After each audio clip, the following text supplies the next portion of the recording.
When I was in seminary, I had a professor who said, hey guys, the secret to learning how to preach, and you know, we all like lean forward, like how do we do it? He said, anybody that wants to be a pastor or a preacher, you need to have a Bible in one hand and a newspaper in the other. And what he was actually getting at is our faith needs to be integrated with the real world in which we live. If you're all Bible or all newspaper, you're going to have a truncated view. We actually need something that pulls those two things together. So today, what I'd like to do, instead of going on to the very last part of Ephesians, I'd like to pause and take 1 week to talk a little bit further about what we were talking about last week, which is work.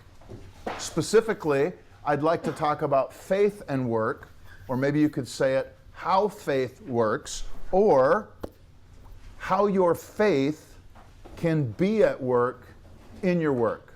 Does that make sense? Okay, what we're going to do, universal outline. Everybody remember what it is? What's the story? What's the gospel in the story? Where are you in the story? Okay, so what's the story? Well, we need a text.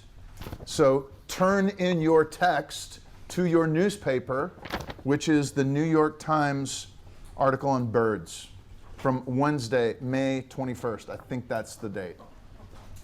Yes, I'm really preaching from the New York Times. I've never done this before, but we're going to spend a lot of time in Scripture too. So listen, what I want to do is just have you look at this. You can take it home with you. You can read it. But I want to quickly run through this newspaper article because I stumbled across this in the middle of the week and it struck me as so significant. I'm like, I actually want to preach on this. Okay? And I think it has a lot to do with work. So, an Illinois building was a bird killer. A simple change made a world of difference. I feel like I should have like a Chicago accent, but all I can hear is like the Philly accent. So, the morning promised to be deadly. I won't do it. High above Chicago, in the pre-dawn dark, flew an airborne river of migratory birds. It was peak spring migration traffic. In late April, the tiny travelers were arriving at one of the most perilous points along their journey. These birds, inhabitants of forests and grasslands, do not perceive glass as solid. They get confused by its reflections. Bright city lights seem to attract them, luring them into glassy canyons. The gleaming buildings of Chicago, curving along the shore of Lake Michigan, are especially lethal. So a call went out to volunteers across the city, be ready to hit the streets early to rescue the injured and document the dead. But at the building that had long been the city's most notorious bird killer, it's a sprawling lakefront conference venue that claimed almost 1,000 birds on a single day in October of 2023. New protections were in place. So here's the building. It's called Lakeside Center in McCormick Place. And the building is now overlaid with a pattern of close, opaque dots. Applied last summer to help birds perceive the glass. The treatment's early results are nothing short of remarkable. During fall migration, deaths were down by 95% when compared with the previous 2 autumns. New monitoring is underway during the first spring migration since the dots, the implications for glassy structures far beyond Chicago. Across North America, with Toronto as an early leader, a growing number of bird-friendly policies and decisions by individual building managers are helping make cities safer for birds. This sounds like something you'd hear on NPR. Okay? Nothing against that.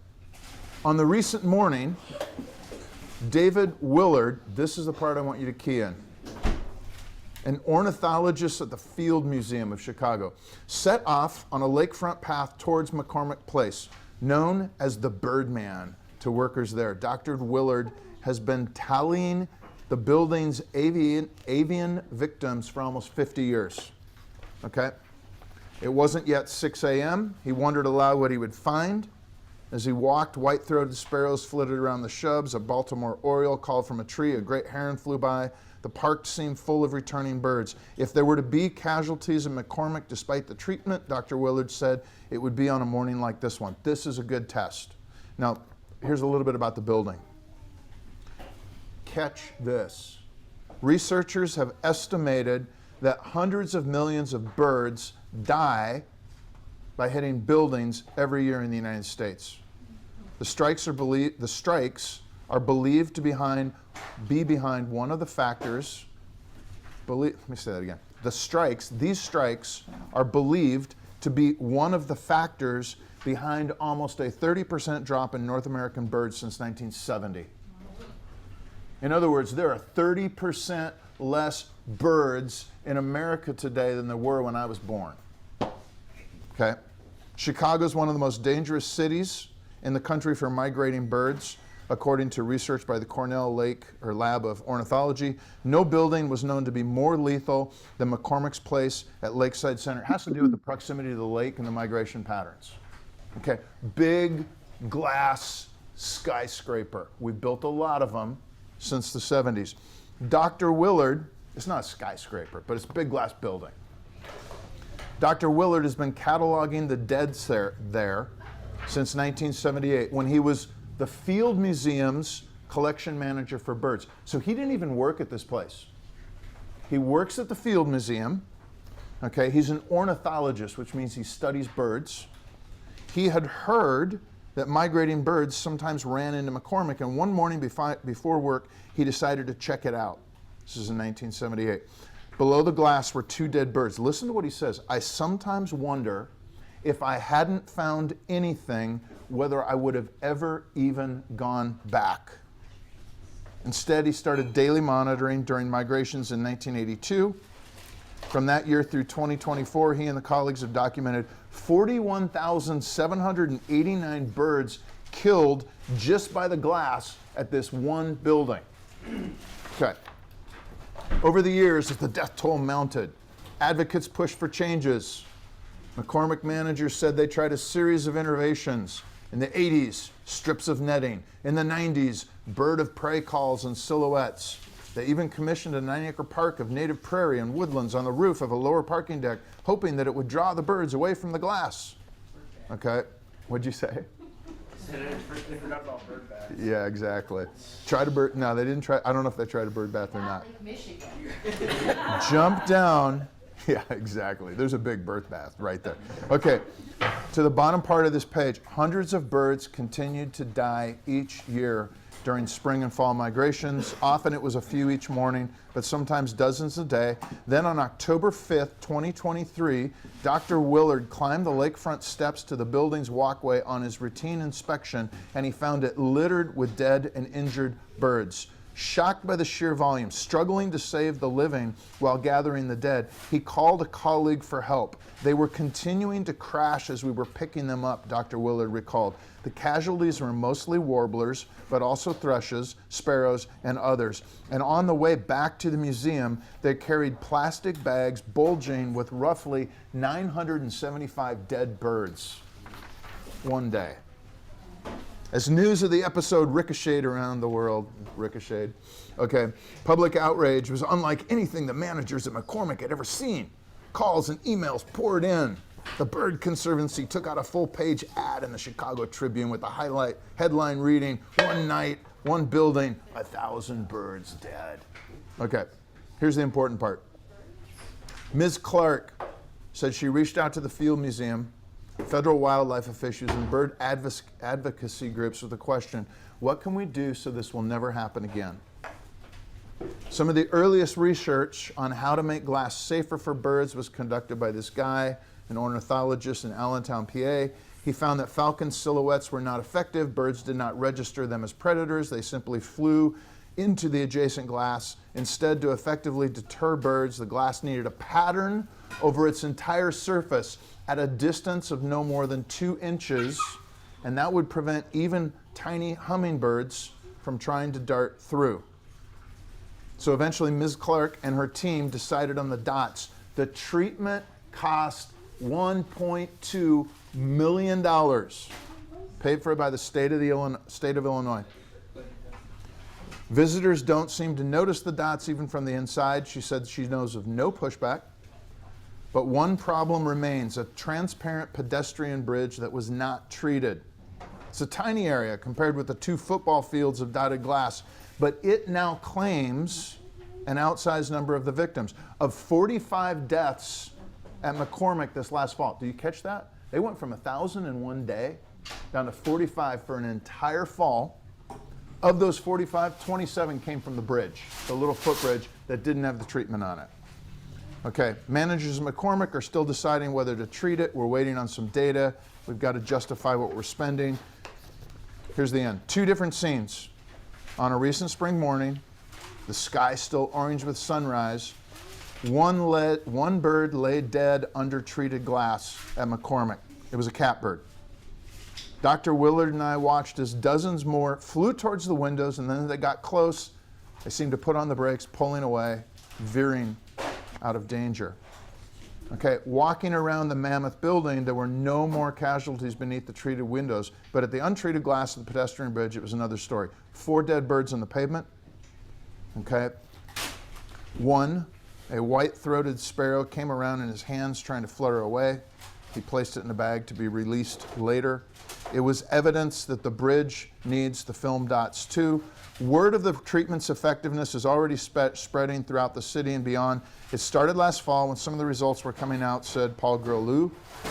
I had people emailing me directly saying, we want what the McCormick place put on their building. Okay, that's the article. That's the story. Hey, you could actually summarize it like this. What's the story? You've got buildings, big glass buildings in cities that kill birds. They kill lots of them, hundreds of millions every year, 30% down from the 1970s. One guy notices and says, I wonder if we can do something about this. He spends the next 50 years documenting the problem, trying to help find solutions, and eventually they find something that works, but it's incredibly expensive, $1.2 million for an entire building. Okay, but it reduces bird mortality by 95%. So very, very effective, but very, very expensive. Now, listen. Does that have anything to do with Christianity? Yes.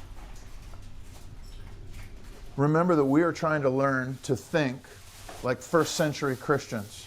How do you read this text, this article? How does it connect to what you believe about God? Does it? Where is the gospel in this story, if it's there at all? That's what I want to try to dive in today. I want to show you how to read your newspaper through the lens of the gospel, specifically in the direction of work, okay? So, with that, where is the gospel in the story? Now you're going to need your Bibles, so get ready. First of all, remember what gospel means. Okay, gospel just means good news about something that God has done or is doing.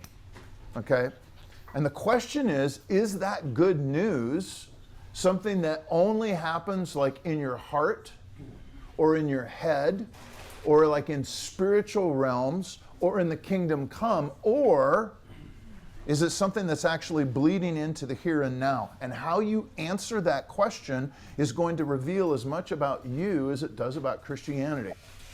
Okay?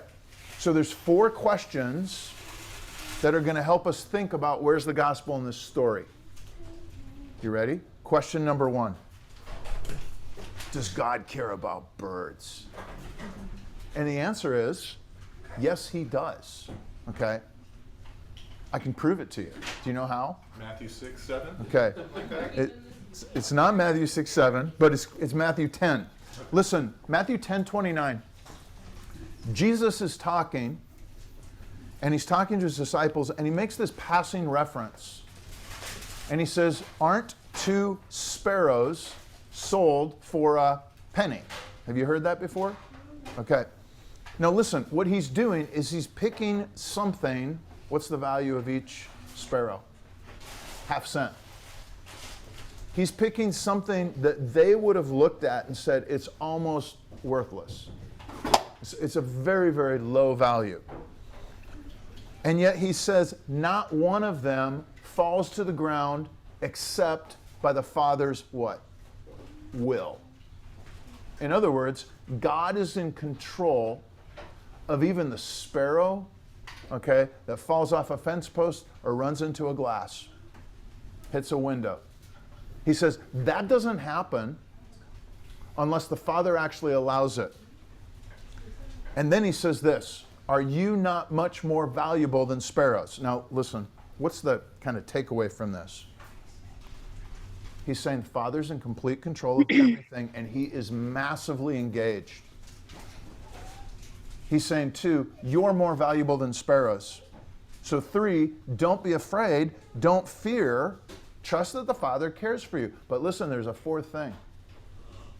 Not only does the Father care for you, for people, the Father cares for birds and creation. They may not be valuable, but if he is paying attention and saying, even that is not going, it's going to live or die, I am so engaged in all of it. So listen, what's the lesson, if you want to say it this way? Here's some practical applications. Do you look at all of humanity and think it's all valuable, not just your tribe? Okay? If you have that view, you're actually going to be deeply appreciative of humans, period. Do you look in the mirror and think, I'm valuable? You're actually going to have a sense of confidence and trust, even when your life isn't going according to plan. Do you look at the birds and at all creation and think it's valuable too? Are you engaged in that kind of the stuff the way God is engaged? You see what I'm saying? If you really believe just this simple thing, you'd be deeply appreciative of all people, you'd have greater self-confidence, but also humility, and you would be much more engaged about all aspects of creation, not just your own little world. You'd read an article like this and think, yes, God came to do that. Okay? Because if Christianity is true, these things hold. And what this is, this article, is actually a signpost of the kingdom. Revelation 21 says God, when he comes back, the kingdom, he is going to wipe away every tear. He is going to heal the nations. Death will be no more. Jesus says, I am making all things new. That's not just in the future. First century Christians said it's already started. So when you read an article like this, do you see a connection with your faith? And do you think, oh my goodness, kingdom's coming. There's a signpost pointing me in that direction. So that's the first question. Does God care about birds? Make sense? Second question. Does God care about work? All right? Now this is where it gets interesting. Again, I think the answer is yes, he does. Listen, all of this happened because one guy went to work, and as part of his work, he's an ornithologist at the Field Museum. He studies birds. That's his field. But listen, he pays attention to something outside his work. Dead birds at another building. That's not even his purview. It's not his business. It's not his job. But his job wasn't just a job. It was a vehicle and venue. So he goes, I have these skills. I have this interest. I have this domain. And you know what? I see something in a parallel adjacent place that I could actually maybe do something about. Do you see that attitude? Now, do we see anything like that in the Bible? Short answer is yeah, we do. Okay, Ephesians 6. This is first 2 passages are going to be review. Ephesians 6 from last week, when Paul says, work for your masters as unto the Lord. He's not talking to pastors, he's talking to slaves. Menial work. It's not spiritual work. It's just down-to-earth work. Okay? He's not saying work for your masters as unto the Lord because he values bondage. He's actually saying it because he values work. And he's saying even menial work can be valuable for God's kingdom. It can be done as unto him. Your work can be a vehicle for God's work. That is a clear implication of Ephesians 6. Here's another passage, Ephesians 4:28. We also mentioned this last week. Let the thief no longer steal. Instead, learn to do honest work with his own 2 hands so that we might have something to share with anyone in need. Listen, God values honest work. Work that is solid. Work that is skilled. Work that is good. Work that is true. All of that kind of work is almost always hard, especially when you work with people. Okay? God values honest work. He actually wants people to work in order to create profit, to create excess. But the reason why he wants that excess is not so that you can stockpile it or hoard it or save up for a nest egg. It's actually so that you have something to share with anyone in need. Do you hear the flourishing language there? God looks at work as a vehicle or venue for his work. He's not interested in like profit just for the sake of profit. He's interested in profit for the sake of flourishing of others. Okay? This guy, now listen, I don't know anything about his spiritual condition. But he learns a skill about birds. He makes himself valuable. He creates enough competency and margins that when he sees a problem outside of his job description, he can actually tackle it, and he can get other people to care about it as well, and he can bring resources to bear that over the long haul, 50 years, finally makes a difference. Now, listen, is that how you look at your work? Or do you basically look at your work as a means to enrich yourself, pad your resume, move your career ahead, make a lot of money? Do you see the difference there? If this guy simply wanted to make money, he probably wouldn't have spent 50 years every single day going and documenting how many dead birds. He cared about flourishing more than he cared about money, I think. Okay. What if you could look at your work that way and say, how can I solve problems that the solution might actually bring greater flourishing to people, okay, to cities, all right, to animals, to creation? That's the kind of attitude the first century Christians actually had. Let me give you another passage. This one's really significant. I want you to turn to 2 Timothy chapter 2. So New Testament, you're going to get Acts, Romans, 1st and 2nd Corinthians, Galatians, Ephesians, Philippians, Colossians, 1st and 2nd Thessalonians, and then you're going to get Timothy's. Go to 2 Timothy chapter 2, and I want you to see this verse. Verse 20 and 21. 2 Timothy 2, 20, 21. Now, in a great house, this passage is actually worth memorizing. In a great house, there are not only vessels of gold and silver, but also of wood and clay. Some are for honorable use, some for dishonorable. Therefore, if anyone cleanses himself from what is dishonorable, he will be a vessel for honorable use, set apart as holy, useful to the master of the house, ready for every good work. See that? Okay, what does that mean? Let's just summarize. Number one, okay, you got a large house. For right now, what do you think a large house is? A mansion. Okay, but what's he talking about when he says, okay, there is in a great house? A person, Lord's house. What'd you say? A person. I think he's actually, wait, somebody said church? Yeah, Lord's house. God. Okay, God's house. Now listen, there's one of two ways you can look at this. It's either the kingdom or it's the entire world. And what I would say right now is, I don't even care which one of those it is. Pick. Or don't worry about it.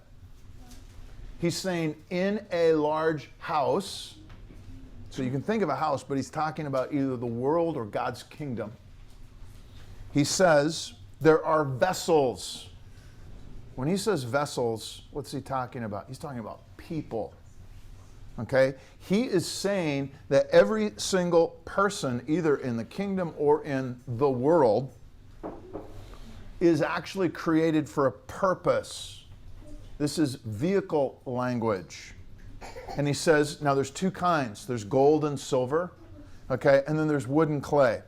Some of it is for honorable use, some of it is for dishonorable. What does that mean? Does anybody have any ideas? Chamber pots. Okay, yeah, listen, chamber pot. When I was in high school, I had a youth pastor. He's like, guys, let me explain it to you. Okay, in your house, you got fine china. What's it made out of? Porcelain. You also have a toilet What's it made out of? Porcelain. Guess what? They both get used. But one is when you got company over. It's for fine occasions. The other is when you need to go do your business. What Paul is saying is that God is going to use people for his purposes in this world. But here's the amazing thing. He says, you have agency in how you're used. He says, if anybody cleanses himself from the latter. Now you say, like, well, what does that mean? Cleanse himself from the latter. What does the latter refer to? If he cleanses himself from the latter, dishonorable stuff. Okay? If anybody cleanses himself from what is dishonorable, he will be a vessel for honorable use, set apart as holy, okay, useful to the master of the house, ready for every good work. Now listen, right after this, he says, therefore, flee youthful passions and pursue righteousness, faith, love, and peace. You remember what the word peace is actually? Shalom. Okay, that's the Hebrew version of the Greek version, eirene. But the point is, he's saying this. How do you cleanse yourself? You actually need to flee some things, pursue other things. The New Testament's full of this language. I want you to put off this. I want you to put on this. I want you to not do that. I want you to do this. For right now, just kind of go all of that language in the New Testament about what to do or not to do. It's about how to actually cleanse yourself to be useful for God's purposes in this world. Okay?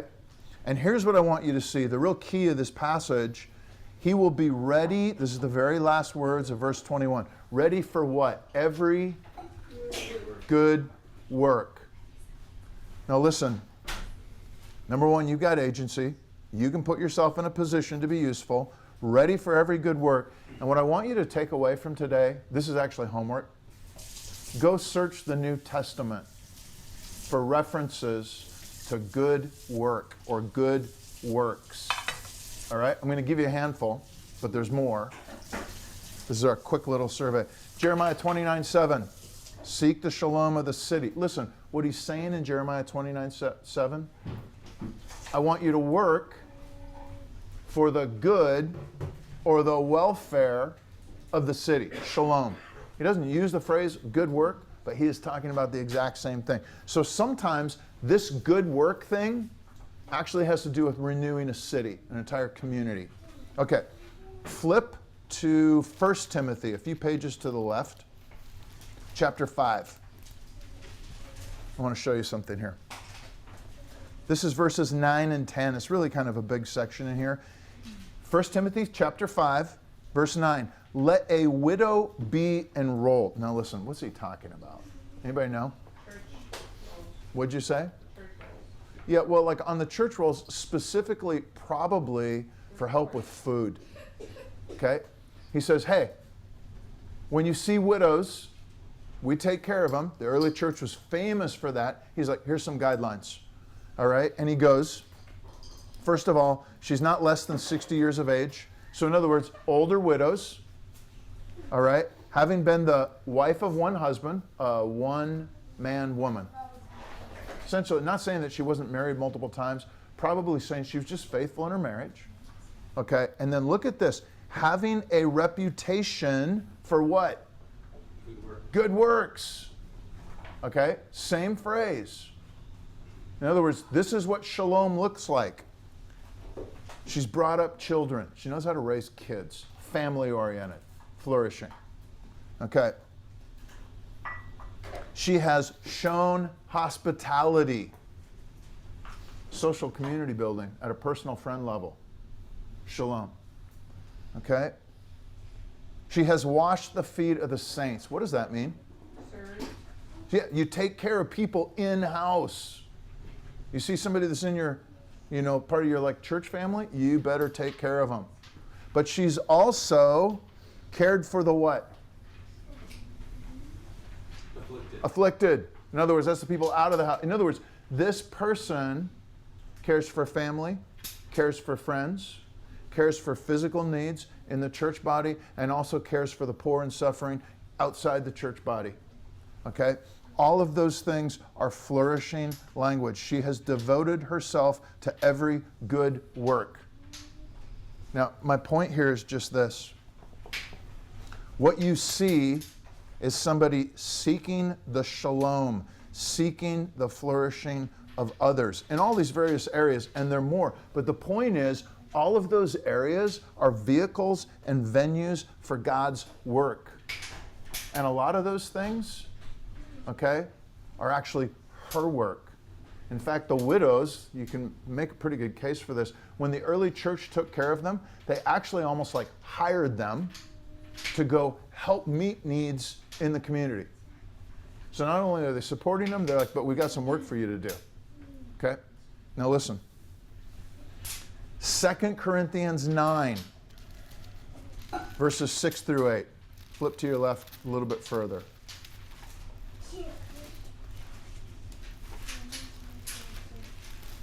Second Corinthians chapter 9, verses 6 through 8. He starts off by saying this. Well, actually, I'm going to read that in just a second. Look at verse 8. 2 Corinthians chapter 9, verses 6, 7, and 8. But start with 8. God is able to make all grace abound to you, so that having all sufficiency in all things at all times, you may abound in every what? Good work. Good work.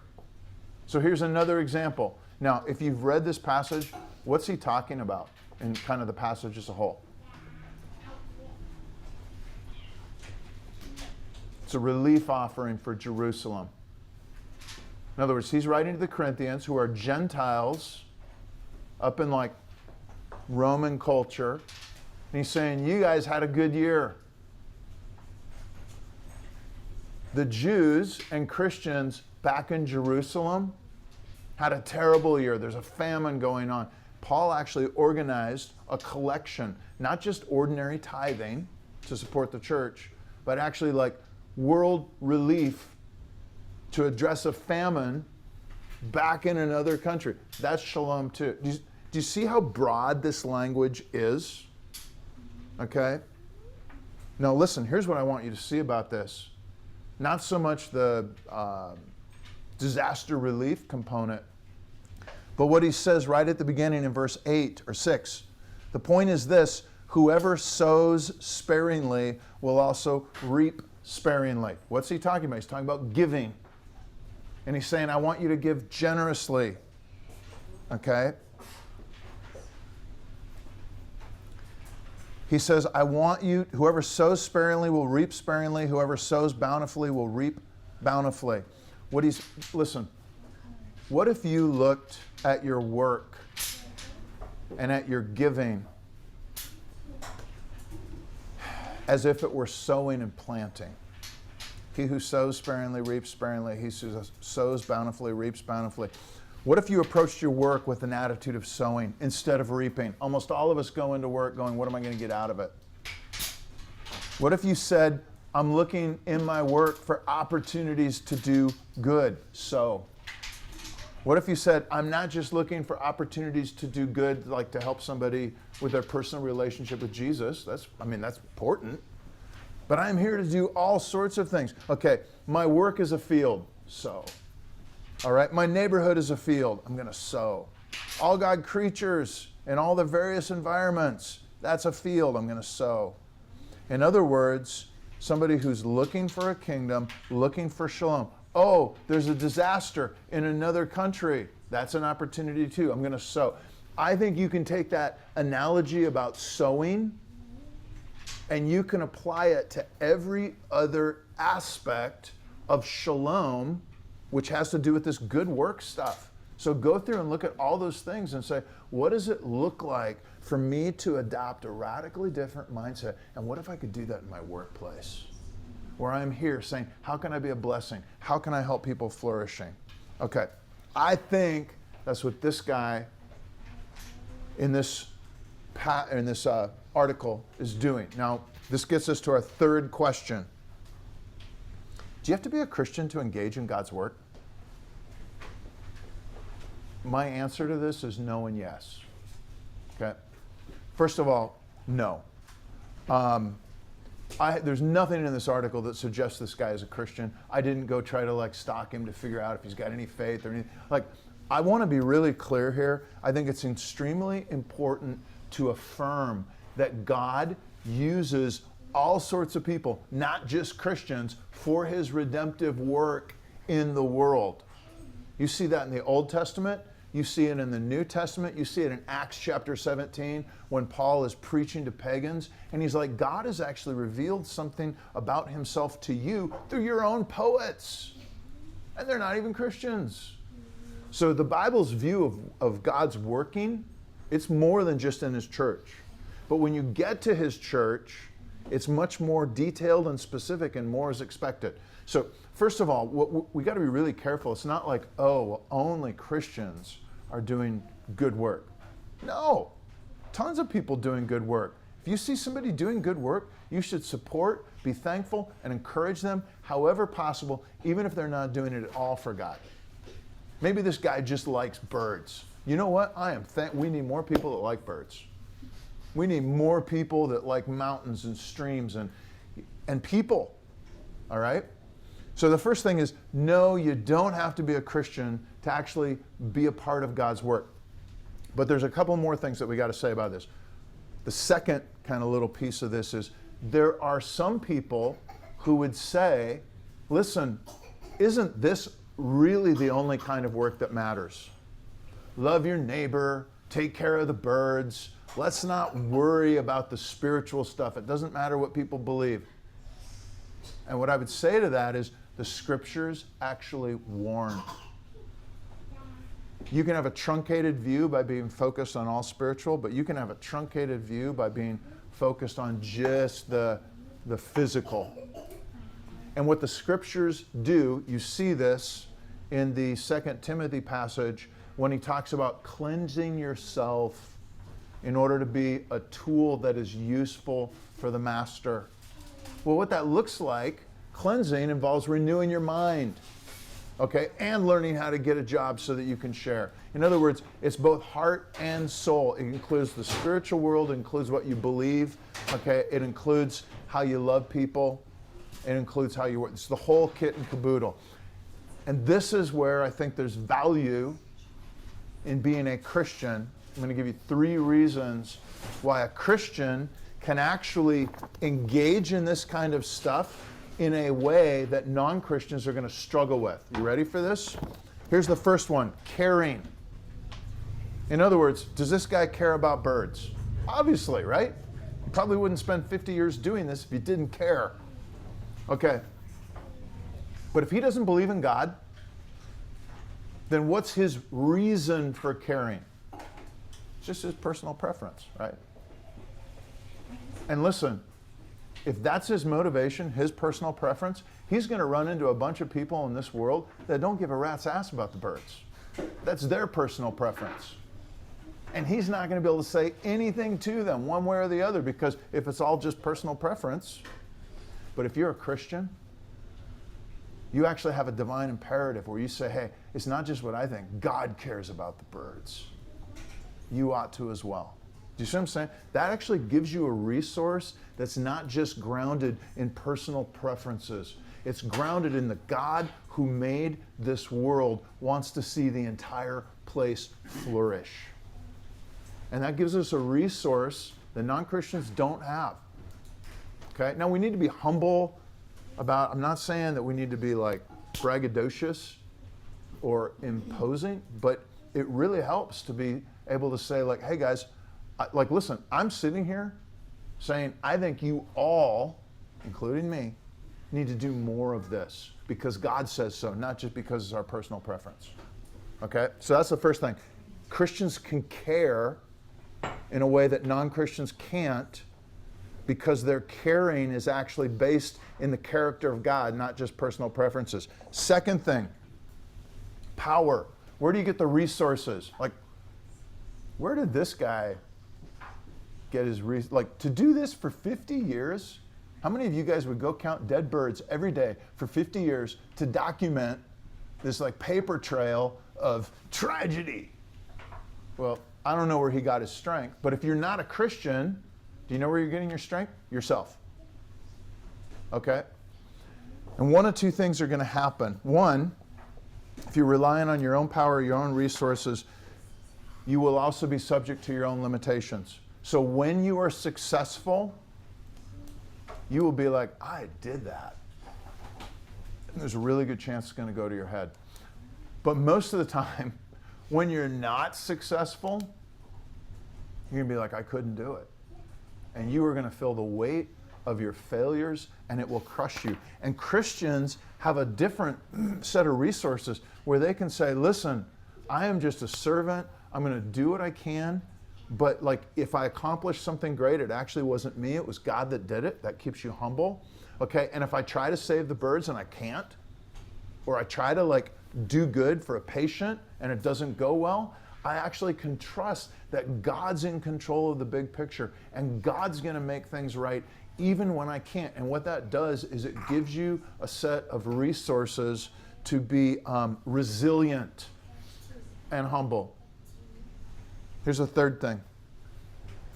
If you're a Christian, or if you're not a Christian, then all of your doing is really, it's just all on your own. Okay? But if you are a Christian, Colossians 1:10, this is another passage that references good work. You should look at it. But basically it says this, when you're bearing fruit in every good work, you also increase in your knowledge of God. And he's not saying that, oh, you learn more about God there. You do. But he's saying you actually have a relationship with God because you're working at the things that God is working at. And he's saying there's companionship, there's relationship, there's friendship, there's partnership. Christians have the ability to experience fellowship with God that comes out of shared work. And I can tell you personally that I think one of the most satisfying things in the world is work with partners that are more competent than you are. And to be like, oh my goodness, I work with a great team. Christians can experience that with God. Okay? Now listen, here's the last question, and we're going to end with this. The fourth question, which is really the last point in the universal outline. Where are you in the story? Okay. If you're not a Christian, here's what I would say. Man, isn't this intriguing? That Christianity has this view of the world? That God is actually committed to making this world flourish and fixing everything that's broken. Isn't that something that would be worth exploring? I think so. Okay? There aren't many other faiths that actually have that kind of worldview. Most faiths are, here's how to be a good person so that you don't burn in hell. Okay? And I'm actually saying real Christianity, the kind that changed the Roman Empire, had people who were like, we get to participate with God bringing the kingdom. And it's coming right now. Let's get after it.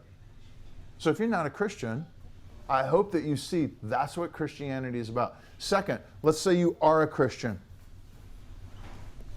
Do you have this integrated kind of faith and work view going on in your life?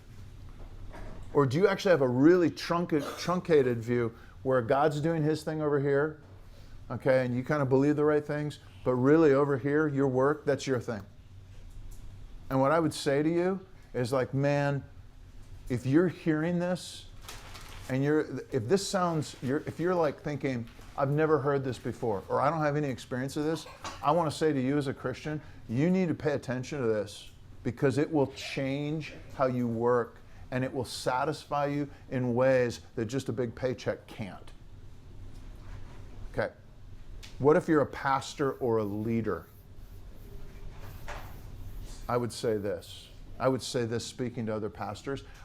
This would be a critique especially for Presbyterian pastors, of which I am one, right? And I'm saying this because I am one. Pastors, leaders, teachers, does your pastoring, leading, teaching, preaching actually move people in this fully integrated direction? Or when you look at your ministry, is it only producing people that like know theology or practice morality? Now, should we know theology? Sure. Should our lives be transformed? You bet. But the point is, the Bible, the scriptures, move us in a direction with this really integrated view of faith in the workplace for the good of the world. And we need more pastors that are actually preaching and teaching this. And we need more Christians that are actually going, I want to learn how to do this. Okay.